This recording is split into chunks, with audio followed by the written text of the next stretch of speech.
1. Pencari ubi. Desa Boyo yang sepi mendadak ramai dikunjungi oleh banyak pendekar dari berbagai daerah. Bahkan beberapa kerajaan mengutus para senopati mereka untuk mencari tahu kebenaran yang selama ini dianggap sebagai mitos di desa Boyo tersebut, yakni tentang adanya makam yang memiliki harta karun tersembunyi di dalamnya. Makam tersebut konon adalah milik seorang pendekar dengan julukan angkernya, yakni pendekar malaikat dari neraka, yang memiliki dua benda sakti berupa pedang dan kitab, yaitu pedang malaikat dan kitab pembuka langit. Namun hingga hari itu tiba, belum ada satupun yang tahu di mana letak tempatnya atau keberadaan dari makam pendekar kuno tersebut. Hanya terdengar desas-desus yang terlalu santer, membuat lebih banyak lagi orang yang penasaran ingin datang ke sana.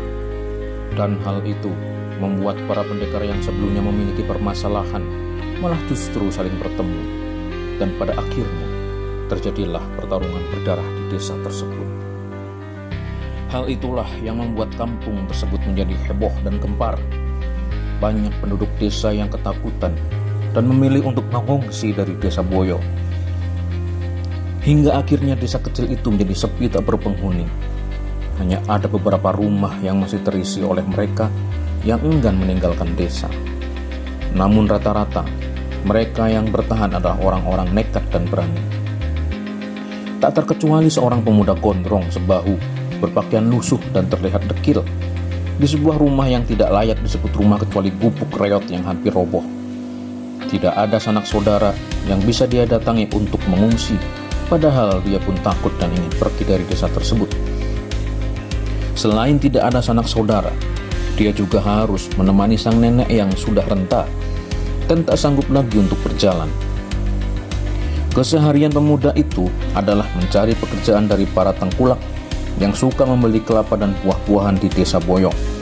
Dengan menawarkan jasa angkut atau kuli panggul, pemuda itu bisa memperoleh beberapa keping perak untuk membeli beras dan menghidupi neneknya. Namun karena kehebohan yang terjadi di desa membuat para tengkulak takut dan memilih desa lain untuk membeli apa yang mereka inginkan. Karena jarak desa lain cukup jauh, pemuda itu jelas tidak mungkin pergi ke sana meninggalkan neneknya sendirian. Duh Gusti, melangsa sekali hidupku ini. Keluh pemuda itu sambil memandang ke arah langit. Dia baru saja mencari umbi-umbian di hutan untuk dijadikan bahan makanan yang sudah menjadi makanan pokok dirinya dan juga sang nenek. Sejak para tengkulak itu tidak lagi datang ke desa, pemuda itu tidak lagi memiliki pekerjaan yang menghasilkan untuk membeli beras dan jamu untuk neneknya. Sehingga satu-satunya pekerjaan yang bisa dia lakukan hanyalah pergi mencari ubi di hutan.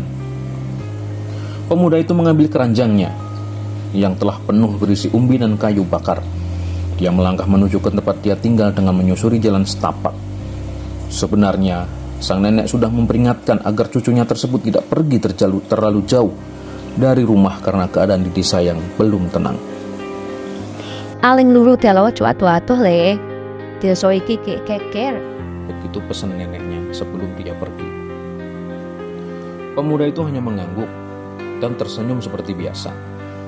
Dan tentu saja dia tidak akan menuruti apa yang neneknya katakan. Karena hutan di belakang rumahnya sudah tidak ada lagi umbi yang bisa dia ambil untuk dijadikan makanan. Alhasil pemuda itu hanya bisa pergi jauh dari rumah.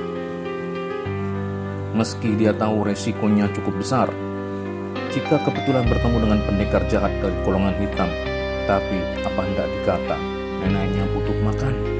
Begitu juga dirinya. Langkah kaki pemuda itu cukup tergesa-gesa menyusuri dalam setapak yang biasa digunakan oleh orang-orang desa saat pergi ke hutan. Hasil mencari umbi-umbian hari itu cukup banyak jika dibandingkan dengan beberapa hari belakangan. Kemungkinan karena pemuda itu mencari ke tempat yang baru dan belum pernah terjamah oleh orang, dia merasa seperti baru saja memanen tanaman miliknya sendiri. Perasaan senang dan bahagia bercampur aduk di dalam hatinya. Ingin rasanya dia segera menemui sang nenek dan menceritakan hasil yang dia dapatkan hari ini. Sesampainya di rumah,